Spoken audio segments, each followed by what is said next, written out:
This is the Global Podcast Network, where executives and professionals connect, share, and inspire. Stay tuned for the conversations that drive success.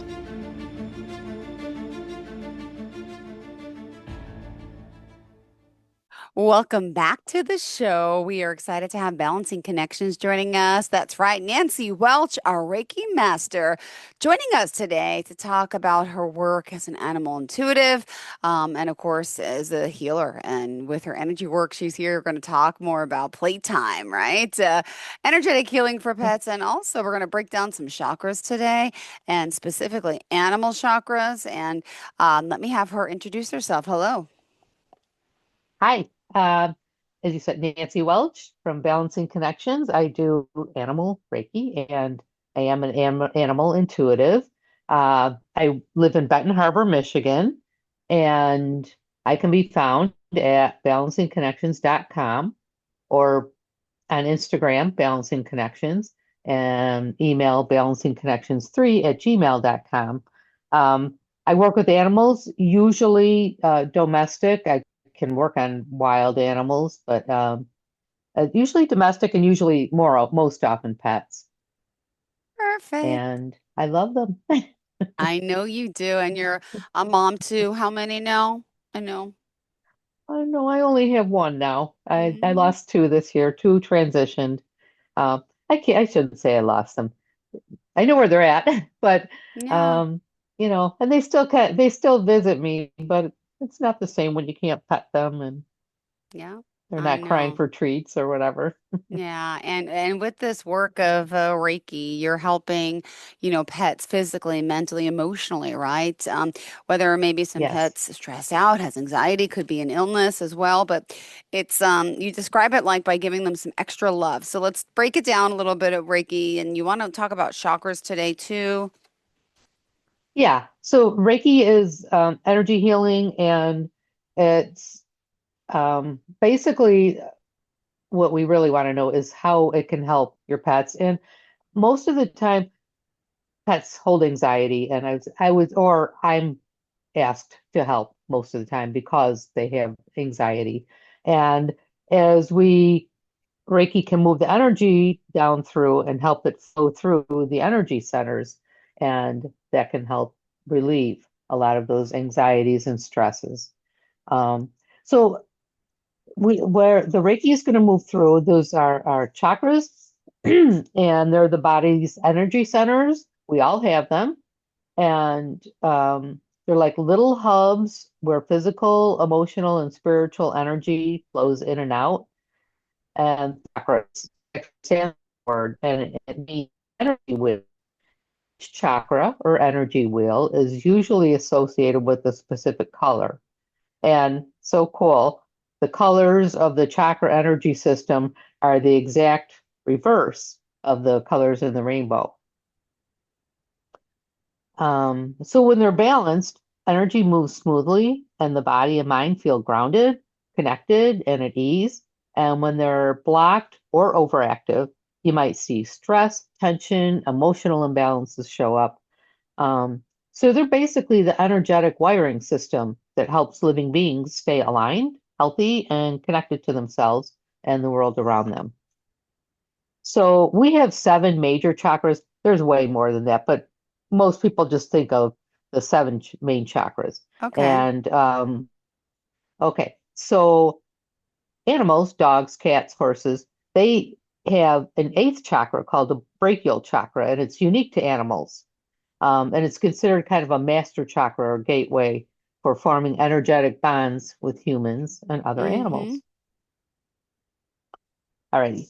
So we start with the first chakra is your root chakra, and on a dog or cat, most animals you'd find that at the base of the tail where it's connected to the body. And root chakras are all about feeling safe and being grounded and trusting. So when it's balanced, you'll see a pet that's calm, confident, stable. And Mm-hmm. when it's out of whack, that's when you see the fear and the skittishness and clinginess. Um, So, and that one's red. Okay. Sacral chakra is next. That's in the lower belly on us and in animals. And that one's orange. And that's all about emotions and play and bonding. And in a person, at least, we also say that's like where your creativity is at.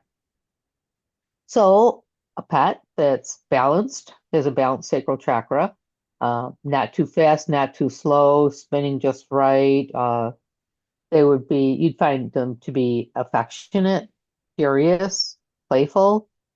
And when that one's imbalanced, that's when you have a more moody, and that's a lot of times you see more of the separation anxiety can be sitting there, and that's another really common issue with pets.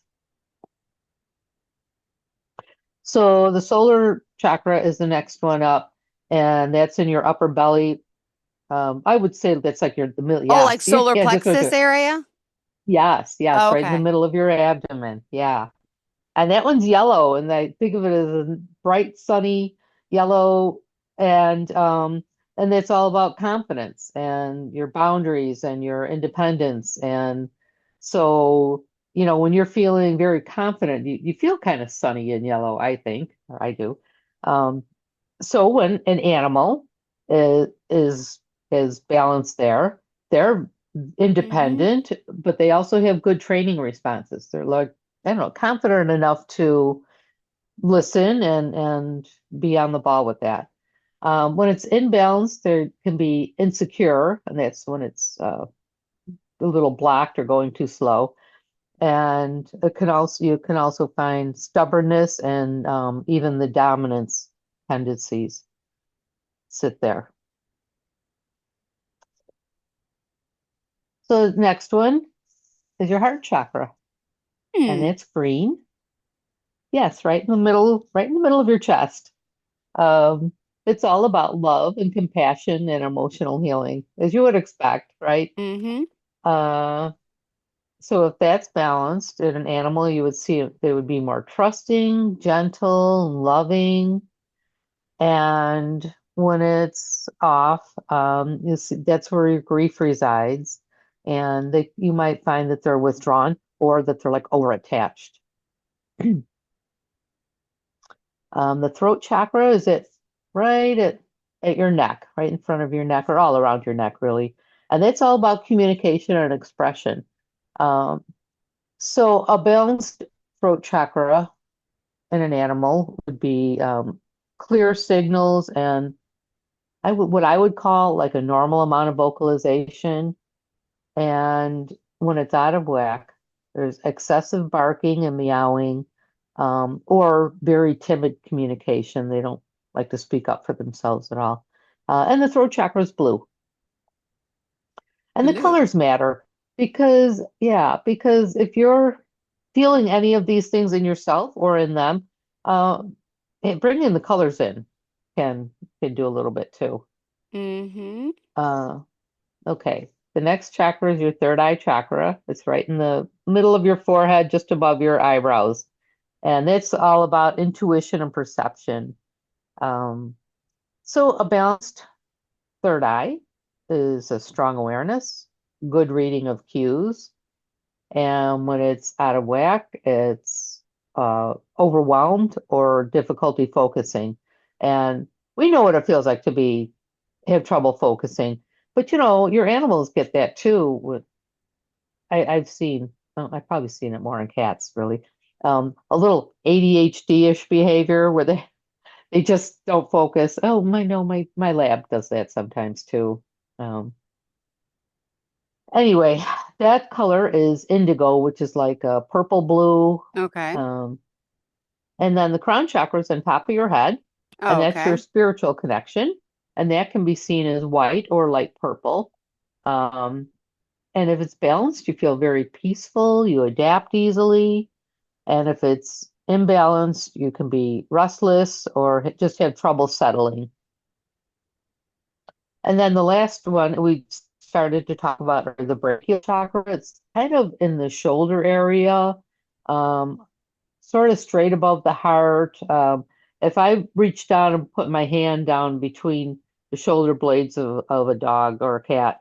I'm right on there. And this one is so important because this is where connection and bonding and communication and trust happen between people and animals. Okay. And when the cat or dog or whomever, horse, whomever, uh, when this is off, there's no easy bonding with people. They have trouble bonding with people. They're avoidance.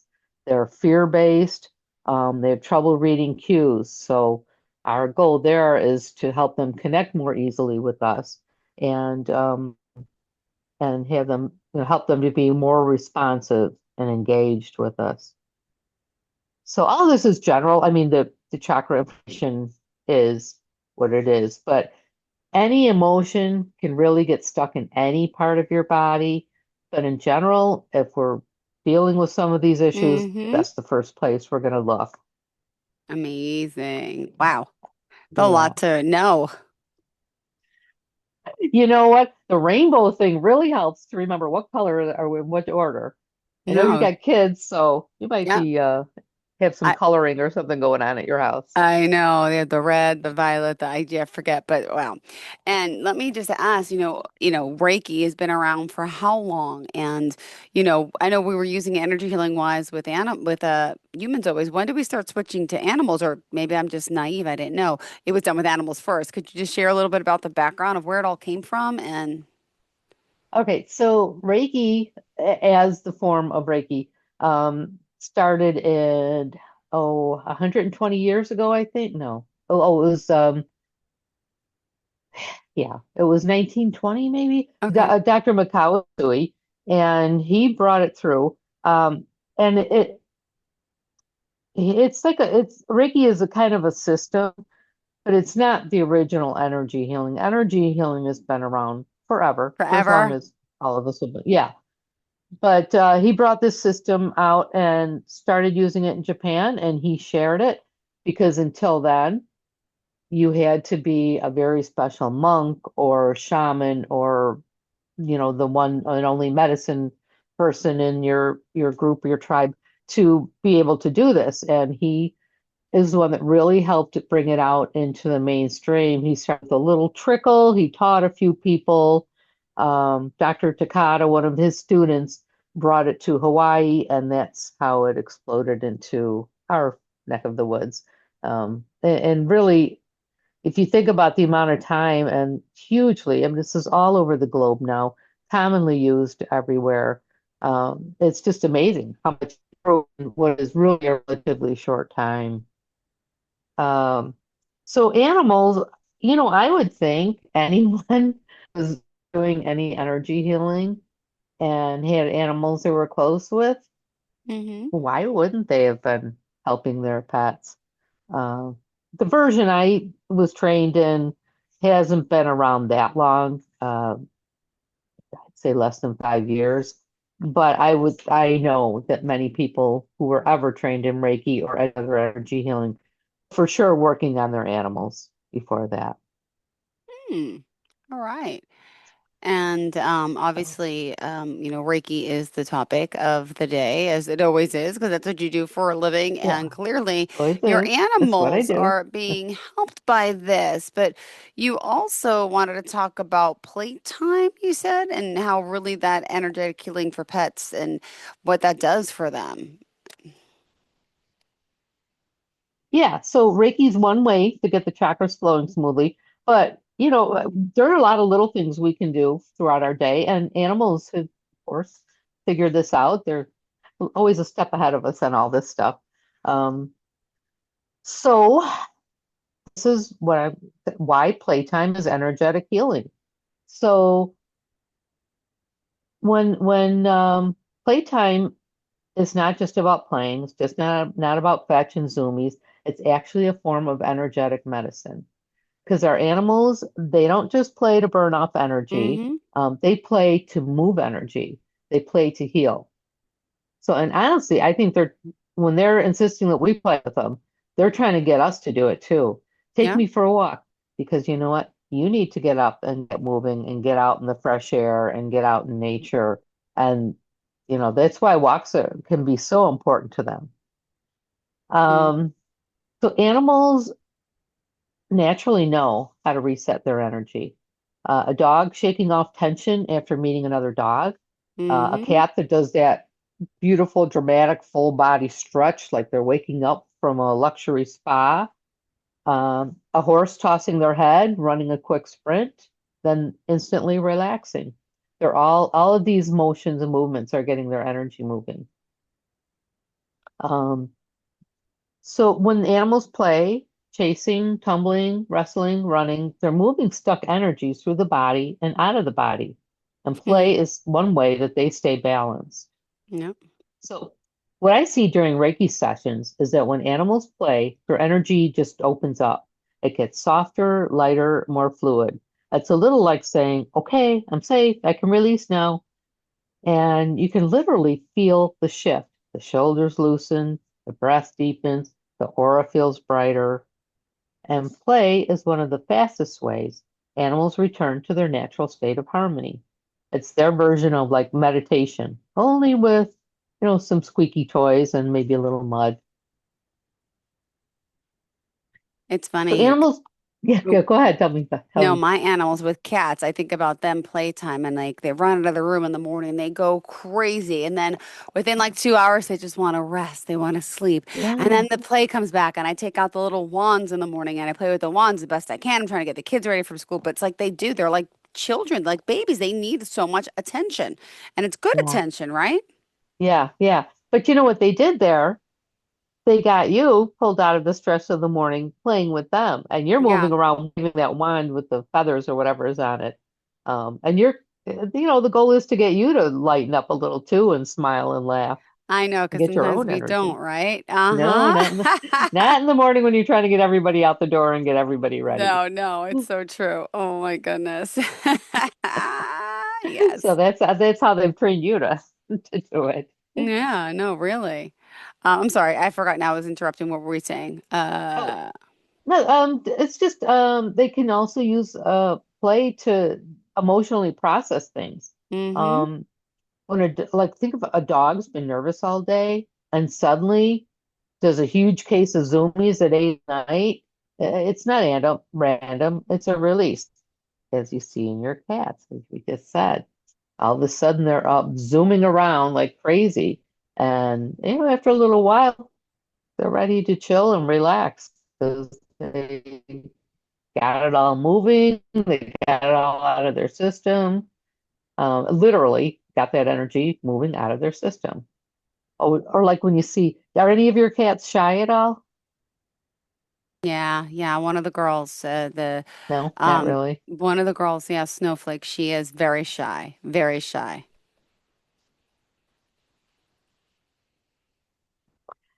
So, do, Oh, there you does go. I was like, she wait. play at all with the others, or can you get her to Yeah, play? but she's very shy. She's like the least of the ones that play. Yeah, it's hard to get her to play. She's not, yeah. I feel bad.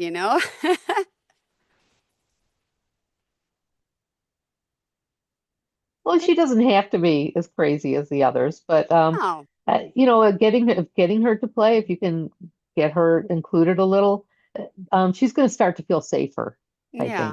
She's a So little more safety nervous can be energy. a thing there, Definitely but more running nervous around them. energy. Okay. So I bet after what we just talked about with the chakras, you can probably match up a little of each one's behaviors to each of the things we just talked about. Yeah. And that shyness can be a root chakra ungrounded, and it can be a confidence issue. Mm-hmm. Sorry, I feel like we're on a delay, so I'm So I'm not I'm gonna just be quiet. So every time I say something, it echoes it. Go no. ahead, go, go. Okay. Um, So what about older pets that really aren't interested in that kind of play and they can't chase a ball or run zoomies around the house or yard? Um, my dog Lakey, even in her last few months, no, she wasn't playing, but she would still occasionally roll over onto her back and just wiggle her whole body all around and start kind of acting silly and puppyish. And she's always so happy after those little bouts of wiggling because she was still able to get some things moving and, in her own way. And it was so much fun to see her still do that. So, because she was happy. Hmm. So when we play with them, like the cats get you to do in the morning, it's like a shared energetic moment, and our nervous systems sync with our pets. Our own energy softens. We drop out of our thinking brain. We try to, well, for maybe a little bit, and drop more into your heart, and that brings a lot of bringing yourself into the present moment, and without that oh my gosh, every second stress of what has to be done next, and always in the future. For that few minutes when you're waving that wand around and laughing at them, you're in the present moment and you're in your heart and not in your head, and that's a very healthy place to be. So here's a few simple ways you can um, tune into playtime, turn playtime into healing time. Let your animals lead the play. They know exactly what their energy needs or yours. Um, I would say maybe they don't feel like going for that walk, but I doubt that's ever true. But they know how much you need it. And I know my dog Bear, he can get very insistent, like, come on, mom, we need to get out there and get moving. Oh, Um, so even 2 minutes of being in the present and heart open play, it's more healing than 20 minutes of being on your phone. 20 more healing than most things, I would say. ah, Um, could always use a so calming light. yeah, So go ahead. yeah. Sorry, Well, so next time you're playing with them, next time sure. anyone's playing with their pets, even for that a few minutes, see how your mood shifts. See how you let go of just a little bit of that stress, or more than a little, who knows? Um, you can throw a ball for 2 or 3 minutes, or toss a toy, or wave the wand with the feathers. In just a few minutes. Now, some dogs may never be satisfied, but with Hmm. just a few minutes, but you'll feel yourself really come around and improve and let go. So next time your pet brings a toy into your hand or gives you that let's play signal, know that it's not just about fun. It's an invitation, a healing ritual, a heart to heart moment to heal your own energy, and it's all disguised as a game. So if you go play with them for a minute, and it'll help you remind you what joy feels like. Thank you for that. And It is so true. yeah, yeah. Or I just love Hmm. walking outside and there's like a dog walking by and like they just always, hey, baby. And you just come pet the dog. It's like, hey, baby. I just love, I don't know, something just so spiritually beautiful about animals. And I love seeing them when I'm walking around the neighborhood because it's just, I don't know, I'm just drawn to their little souls, right? I mean, clearly you are Yeah, too. And yeah, yeah, have you ever met someone who doesn't like pets? Random question, but I have. And it's yeah. so Oh, yeah, yeah, unnerving. I'm like, why? They're like yeah. scared of them. And maybe it's like a past life thing. I don't get it. Well, the lady that lives across the street from me is terrified of dogs, and my dogs are Ah, so sweet, so friendly, so loving, but she's terrified of them because a dog attacked her when she was little, and yeah. so just has not let this go, and she's been on this earth quite a while, but just hasn't been able to. And maybe, I don't know, maybe she didn't even want to try. Who knows? Yeah, I Um, never thought but of I it do that way. feel, yeah, but I do feel sorry because they're such a important part of, they can be such an important part of our lives.